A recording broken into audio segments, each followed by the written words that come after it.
Welcome everyone.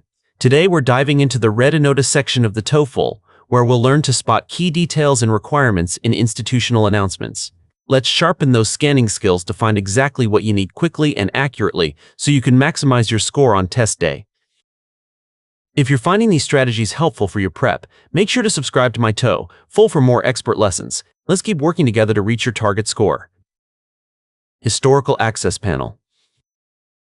The title Historical Access Panel immediately signals that the notice concerns permissions related to past artifacts or archives. Noticing the word historical helps you mentally prepare for a context involving research or academic collections. Collection Viewing Procedure. The subtitle Collection Viewing Procedure reveals the core purpose of the text, the specific steps required to see a set of items. It highlights that the content will follow a procedure, which usually involves a chronological sequence of rules. Students wanting to view the recently discovered Roman pottery collection must register their names on the digital scheduling board by Friday. This sentence establishes the primary requirement and deadline for interested students. The instruction to register their names indicates the first necessary step, while by Friday sets a clear time limit for this initial action. Applicants should download the Artifact Safety Guide and print the Visitor Agreement form from the student portal. Here, the text outlines the specific documents students must obtain before proceeding. By mentioning the student portal, the author clarifies that these resources are accessible through the institution's official online system. To finalize the process, individuals must deliver their signed forms and a student ID to the department head in the basement lab. This final instruction explains how to complete the application process. The requirement to deliver physical items to a basement lab shows that the finalization must happen in person rather than through a digital submission. What type of organization issued the notice? This question asks us to identify the type of organization that issued this announcement. We need to look for clues about the setting and the specific audience mentioned in the text. Now, keeping this in mind, let's look at our options. Let's take a closer look at option A, a local community hospital. While a hospital is an organization, the text focuses on a pottery collection rather than medical care.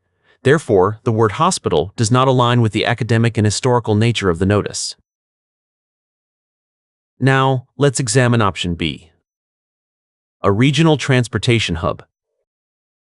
A transportation hub would deal with travel or logistics, but the passage discusses a department head and student portals.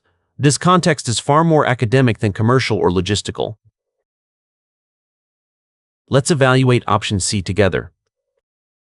A campus archaeology group. This option is a strong match because the text mentions students and Roman pottery, which are central to a campus archaeology group. The mention of a student portal further confirms this is a university-based organization. Here's option D. Let's break it down. A commercial packing firm. A packing firm focuses on shipping goods, which contradicts the goal of viewing a museum-style collection. We can eliminate this as it misinterprets the purpose of the historical artifacts. The correct answer to this question is option C, since the mention of students, pottery, and department heads aligns perfectly with a campus-based group.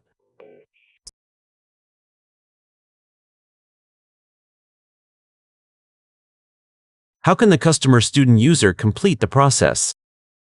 This question focuses on the specific action required to complete the process mentioned in the text.